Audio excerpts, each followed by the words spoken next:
MCD की strike पता नहीं चल रहा है, लोगों को खत्म हो रही है कि फिर से शुरू हो जा रही। कह रहे हैं कि आपकी नजर चूंकि अगले साल एमसीडी के होने वाले चुनाव पर है, इसलिए आप उसमें भी अपनी पूरी तरीके से राजनीति कर रहे हैं। कैसे? आपने पहले पैसे तो दे दिए, आपने कहा सैलरी के लिए पैसे दे दिए, फिर आपने कहा कि जो अस्थायी एम्प्लॉइज हैं उनको हटाया जाएगा। ठीक है, दिल्ली में मेयर्स जो हैं या जो एमसीडी जो आपने अभी बोला हाँ, कि आप राजनीति, मैंने क्या राजनीति क्या बताइए? तो क्या बात है कि अगर जब आपने पैसे दे दिए, नहीं की राजनीति ना, नहीं पैसे अगर आपने दे दिए तो स्ट्राइक खत्म हो जानी चाहिए थी। बीजेपी से पूछो, बीजेपी को पता है क्यों नहीं हो रही है? आपको नहीं पता? मेरे को कैसे पता? हमारा कोई लेना देना नहीं है। एमसीडी एक ऑटोनोमस बॉडी है, कानून के अंदर, संविधान के अंदर एमसीडी एक ऑटोनोमस बॉडी है। उस ऑटोनोमस बॉडी को की वो कुर्की हो चुकी है, वो बैंकरप्ट हो चुकी है, उसके पास पैसे देने को नहीं है। केंद्र सरकार है, वहाँ बीजेपी है, डीडीए है, वहाँ बीजेपी है। डीडीए को, एमसीडी को 1,500 करोड़ रुपया देना है, डीडीए नहीं दे रही है। दिल्ली सरकार का बीच में कोई रोल ही नहीं है। दिल्ली सरकार का इतना रोल है, एक फॉर्मूला है, फॉर्मूले के हिसाब से संविधान के मुताबिक हमें कुछ पेमेंट उनको करनी होती है साथ में। नॉर्मली 31 मार्च तक वो पेमेंट की जाती थी। हमने ये आए गिड़गिड़ाते हुए हमारे पास पैसे नहीं, हमने दिसंबर तक ही दे दिए इनको सारे पैसे। मैं बताता हूँ, पिछले साल राष्ट्रपति शासन था दिल्ली में, राष्ट्रपति शासन के दौरान नॉर्थ एमसीडी को 550 करोड़ रुपए दिए गए थे, केवल 550 करोड़।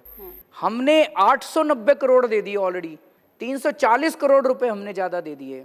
550 करोड़ रुपए में तुम्हारी तनख्वाह निकल गई पिछले साल, इस बार 890 करोड़ रुपए में तनख्वाह क्यों नहीं निकल रही? एक आपके मन में क्वेश्चन उठेगा कि नहीं उठेगा? तो हमने एक इंक्वायरी बिठाई।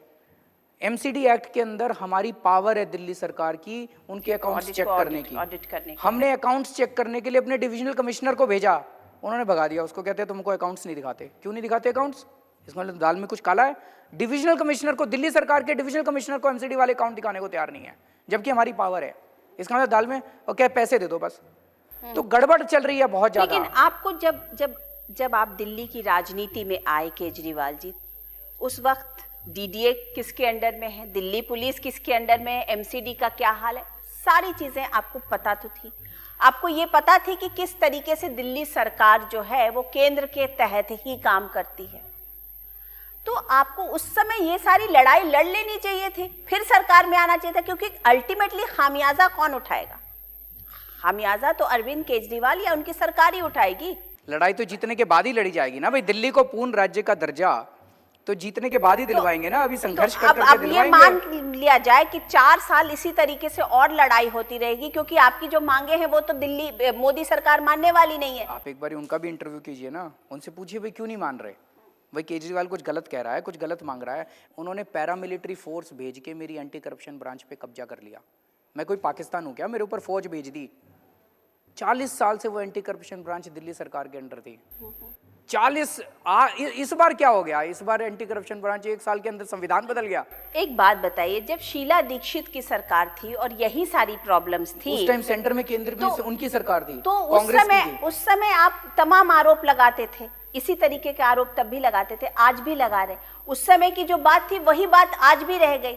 तो लोग विकास के लिए, अगर आपके उन्होंने वोट दिया है, लोगों ने विकास, लोगों ने सोचा एक नई सरकार, एक नई विकास मिल रहा है, चीज आएगी। पिछले 15 साल में शीला जी ने जितना काम किया उससे ज्यादा काम 1 साल में। लोग चिल्लाते रह गए शीला जी के टाइम में, बिजली के दाम बढ़ गए जी, बिजली के दाम बढ़ गए जी, भरे नहीं जा रहे जी, भरे नहीं जा रहे जी। हमने आके 1 महीने में बिजली के दाम कम कर दिए। द्वारका के लोगों से जाके पूछो, चिल्लाते रह गए पानी नहीं आ रहा जी, पानी नहीं आ रहा जी, मर गए जी। हमने पानी भेज दिया। गरीब आदमी चिल्लाता रह गया जी सरकारी स्कूलों में पढ़ाई नहीं है जी, सरकारी स्कूलों में पढ़ाई नहीं है जी, सरकारी। हमने सरकारी स्कूल ठीक कर रहे हैं। लोग चिल्लाते रह गए जी बीमार होते हैं तो दवाइयों का खर्चा नहीं दिया जाता जी, दवाइयों का खर्चा, हमने दवाइयाँ फ्री कर दी। विकास तो बहुत हो रहा है, लेकिन संघर्ष भी हो रहा है। उस संघर्ष से कुछ लोगों को प्रॉब्लम है, तो कहते हैं केजरीवाल। अच्छा एक चीज बताओ, आप सारे कहते थे मैं धरना कुमार हूँ, मैं धरने बहुत देता हूँ, कहते थे ना आप लोग, सारे मीडिया वाले।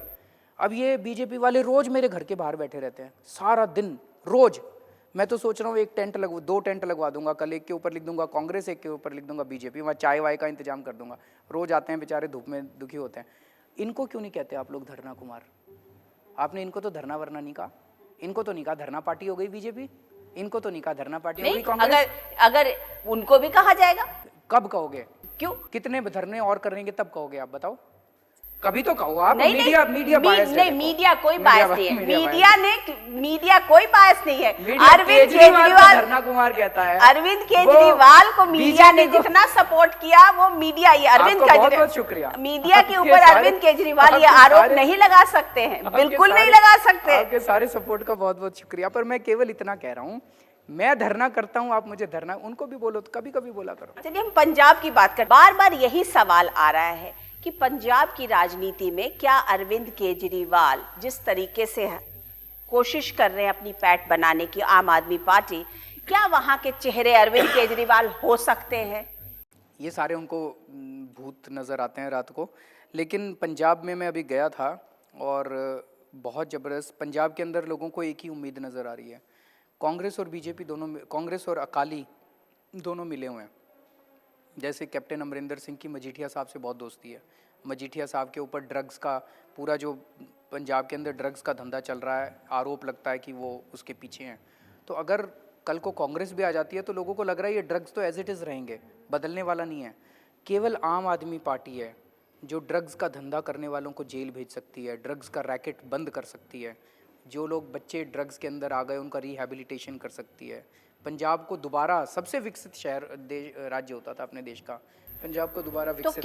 क्या आप मुख्यमंत्री के वहां पर कैंडिडेट हैं? मैं इसका कोई सवाल ही नहीं उठता, मैं आपको टाइम आने पे हम कौन है मुख्यमंत्री कैंडिडेट ही बता देंगे। आप ये कह रहे हैं कि पंजाब में बादलों को जेल भिजवाएंगे? मैंने कहा कि जो ड्रग्स के ऊपर वो जो लोग ड्रग्स के इन्वॉल्व हैं उन सबको जेल भिजवाएंगे। देश की राजनीति तो सब आप लोग सोचिए जी, आप बड़े बड़े लोग हो। अभी दिल्ली के अंदर काफ़ी अच्छा गवर्नेंस चल रही है और आगे पंजाब के लोगों को खूब उम्मीद है, पंजाब के अंदर आम आदमी पार्टी की सरकार बन रही है। बन रही है। सारे पत्रकार कह रहे हैं वहाँ पे। नहीं, आप क्या कह रहे हैं? मैं तो कह ही रहा हूँ, मैं तो जो कहूँगा आप कहोगे बायस्ड है, क्योंकि हमारी पार्टी है तो आप, मेरा बोलना तो धर्म है, लेकिन सारे इंडिपेंडेंट लोग भी कह रहे हैं, सारे पत्रकार भी कह रहे हैं पंजाब में आम आदमी पार्टी की सरकार और दिल्ली विल बी रिपीटेड। जो दिल्ली में 67 सीट 70 में से आई थी वही। अच्छा, आपने ना ऑपोजिशन की भी राजनीति की, ऑपोजिशन को जुट करने की बात की। आप नीतीश कुमार के साथ दिखे, ममता बनर्जी के साथ दिखे, सबके साथ आप दिखते रहे हैं टाइम टू टाइम। पर एक बात मुझे ये बताइए कि क्या 2019 की राजनीति, 2019 के चेहरे बनने के लिए अरविंद केजरीवाल अपनी तैयारी कर रहे हैं क्या? बिल्कुल नहीं, स्पष्ट तौर पे बिल्कुल नहीं। मेरा 2019 में कोई इंटरेस्ट नहीं है।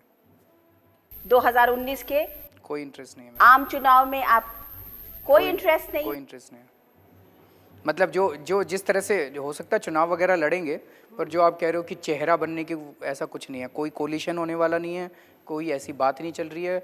ममता दीदी का मैं बहुत सम्मान करता हूँ, नीतीश कुमार जी बहुत अच्छे व्यक्ति हैं, उनका सम्मान करता हूँ, बस इतना है। तो आप किसी को सपोर्ट करेंगे? आप किसी ना किसी को तो करेंगे ही। आप नीतीश कुमार जी का हाथ लेके इधर खड़े होते, कभी ममता बनर्जी जी का लेके खड़े होते, तो किस आपका जो वोट है वो किसके पक्ष में जाएगा? आपने खुद कह दिया। अब देखिए, राजनीति तो यही कहती है ना कि आज से ही बिसातें बिछनी शुरू हो जाती हैं। नहीं, ये मेरे ख्याल से सारी थ्योरेटिकल बातें हैं। 2019 के लिए आप अपनी तैयारी नहीं कर रहे? कोई तैयारी नहीं है। हो सकता है कि जो आज सरकार है केंद्र में उसको इसी बात का डर हो, तो आप उनसे जाके ब्लंटली कहिए कि मैं आपके खिलाफ नहीं लड़ने वाला हूँ मोदी जी। आप मेरी मीटिंग सेट कर दीजिए। ये बता रहे कि मुख्यमंत्री, दिल्ली मुख्यमंत्री की मीटिंग प्राइम मिनिस्टर से नहीं सेट होती है? नहीं होती है, नहीं होती है। क्या बोला जाता है? मैं अभी आपके सामने फोन करता हूँ, फोन लगाओ। अगर आप टाइम फिक्स करा दीजिए। नहीं, मुख्यमंत्री मैं अब ये जब से सीबीआई की रेड की है, उन्होंने केंद्र के मंत्रियों ने भी मिलना बंद कर दिया, पारिया बना दिया। बताइए क्या? हाँ, मतलब आउटकास्ट बना दिया हम लोगों को। क्यों? पूछो उनसे, भाई क्या दुश्मनी हो गई हमसे, क्या गलती हो गई हमसे? तो आपकी भी तो कुछ तो गलती होगी ना, कुछ बताओ तो ना, आप मानेंगे। आप बताओ। नहीं, आप बाहर से देख रहे हो, आप मुझे बताओ भाई अरविंद तुम ये गलती कर रहे हो, ये मत किया करो। और फिर प्रधानमंत्री जी और सारे मंत्री आपको सपोर्ट करेंगे, हम करेंगे, ठीक करेंगे अपने आप को। लेकिन दिल्ली की जनता को ये विश्वास कैसे होगा? ये जो इतना रोज की जो लड़ाई झगड़े हैं, इससे दिल्ली की जनता अपने लिए कर रहा हूँ क्या मैं? मेरी कोई जायदाद का झगड़ा चल रहा है? अपने लिए थोड़ी कर रहा हूँ, जनता के लिए कर रहा हूँ। किसानों की सर्कल रेट अगर बढ़ाना है जमीनों का तो लड़ना पड़ेगा मुझे एलजी से। अगर मुझे दिल्ली के अंदर भ्रष्टाचार खत्म करना है तो लड़ना पड़ेगा उनसे। एंटी करप्शन ब्रांच अगर वापस चाहिए तो लड़ना पड़ेगा उनसे। अपने बेटे के को नौकरी दिलाने के लिए नहीं झगड़ रहा मैं, अपने लिए जायदाद के लिए नहीं झगड़ रहा मैं, जनता के लिए लड़ रहा हूँ। अरविंद केजरीवाल जी, आपकी पार्टी को सरकार में आए 1 साल हो गया, आप अपनी पार्टी का क्या रूप देख रहे हैं, किस तरीके से? पार्टी का रूप नहीं देखते हम, देश का रूप देखते हैं। दिल्ली के अंदर सरकार बनने के बाद एक चीज़ तो क्लियर हो गई, हमारे मन में ये शंका होती थी जब अन्ना जी का आंदोलन था, हम लोग ये सोचा कर हम कहते थे भ्रष्टाचार मुक्त भारत, भ्रष्टाचार मुक्त भारत, लेकिन एक मन में एक कोने में होता था यार भ्रष्टाचार खत्म हो सकता है क्या, पॉसिबल है क्या, प्रैक्टिकल है क्या? सरकार बनने के पहले 49 दिन के अंदर हमने दिल्ली में भ्रष्टाचार बंद कर दिया था। अभी भी हमने 3 महीने के अंदर आते ही सर दिल्ली के अंदर भ्रष्टाचार, एक बार एंटी करप्शन ब्रांच, इसका मतलब भ्रष्टाचार खत्म हो सकता है, ये पॉसिबल है। और जब भ्रष्टाचार खत्म हो जाए तो पीडब्ल्यूडी का 325 करोड़ का ब्रिज जो है वो 200 करोड़ में बन जाता है, और जब 325 करोड़ का ब्रिज 200 करोड़ में बनता है तो लोगों को फ्री दवाइयां मिलने लग जाती तो हैं। आपकी लकीर तो इतनी अच्छी हो रही है, तो आपको बड़ी लकीर 2019 के लिए खींचनी चाहिए। किस लिए खींचनी है? जनता खींचती है लकीर, जनता, हम नहीं खींचते। 67 सीट हम नहीं लाए, अगर जनता 67 सीट जनता अगर लेके आई है। जनता कहेगी कि अरविंद केजरीवाल आप 2019 के लिए तैयारी करो, हम आपके जनता से पीछे पूछो, हैं, तो आप जनता तैयार से रहेंगे? पूछो फिर मैं बताता हूँ नहीं आपको। नहीं, तो आप तैयार होंगे कि आप नहीं? पूछो तो सही जनता से, फिर मैं जनता से बताता तो हूँ हम आपसे। पूछते ही रहेंगे, लेकिन अरविंद केजरीवाल तैयार होंगे कि नहीं? थ्योरेटिकल क्वेश्चन है, जनता से आप पूछो फिर मैं बताता हूँ। क्योंकि लोग तो यही कह रहे हैं कि आगे की अरविंद केजरीवाल की लड़ाई जो है वो 2019 की लड़ाई है। कौन कह रहा है? मीडिया वाले, बीजेपी और कांग्रेस, और कोई नहीं कह रहा। क्यों? जनता बहुत खुश है इस टाइम दिल्ली में गवर्नेंस है, और इसी किस्म की गवर्नेंस चाहती है। और मेरा अपना ये मानना है कि थोड़ा सा अगर केंद्र सरकार सहयोग करे तो हम इससे भी 10 गुना डेवलप, दिल्ली को एक ऐसा मॉडल बना सकते हैं पूरी दुनिया के लिए कि इतनी जल्दी भी विकास हो सकता है। आपने नीतीश कुमार जी को काफी सपोर्ट किया था, है ना, और उनके चुनाव में आपका सहयोग रहा एक तरीके से।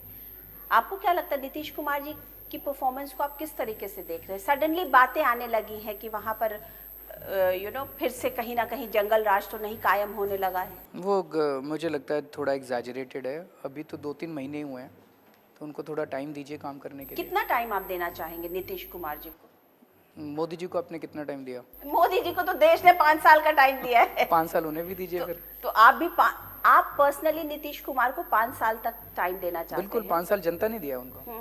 नहीं, पर उनकी सरकार को आप किस तरीके से देख रहे हैं? एक बार देखिए, गवर्नेंस उनका का एक मॉडल होता है। 10 साल का जो नीतीश जी का गवर्नेंस है वो लोगों को बहुत पसंद आया है, इसीलिए लोग उन्हें पसंद करते हैं। तो आगे 5 साल भी अच्छा काम करेंगे, why should we have any doubts about it. 2019 के लिए आपको लगता है कि सारी ऑपोजिशन को एक साथ आ जाना चाहिए, क्योंकि वो अगेन वो मोदी बनाम ऑपोजिशन हो? ऑपोजिशन वाले जाने हैं उसके बारे में, आप ऑपोजिशन में नहीं है? मेरा कोई इंटरेस्ट नहीं है इसमें, मेरा कोई इंटरेस्ट नहीं। आपकी पार्टी? मेरा इंटरेस्ट देश के अंदर है, मेरा इंटरेस्ट गवर्नेंस के अंदर है। 1 साल हुआ गवर्नेंस का, आज हम उसकी चर्चा करने के लिए बैठे हैं, उसी पे रहें। 2019 की 2019 में बात करेंगे। नहीं, तो 1 साल में हमने क्या क्या अचीव किया उस पर पूछिए ना 2-4 प्रश्न। वो तो चर्चा हो ही रहा। अगर आप 1 साल में उतना भी नहीं करते तो लोग और भी सवाल पूछते ना कि अरविंद केजरीवाल क्या किया। इतना सारा काम किया, इतना सारा काम आज तक किसी पार्टी ने नहीं किया। एजुकेशन के ऊपर, सरकारी स्कूलों में, सरकारी अस्पतालों के अंदर हमने ईज़ ऑफ डूइंग बिजनेस भी बहुत किया है।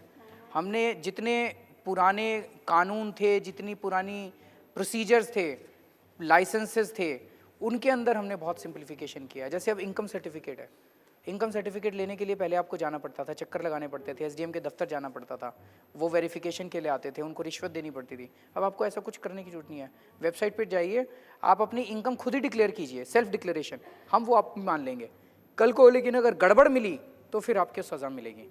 तो हमने 18 तरह के सर्टिफिकेट्स का सिंप्लीफिकेशन कर दिया बिल्कुल। अब वेबसाइट के ऊपर आपको सर्टिफिकेट मिल जाते हैं। तो बहुत चीज़ें हम सिंप्लीफाई करते जा रहे हैं गवर्नेंस को, और कई सारे काम चल रहे हैं। ये बताइए कि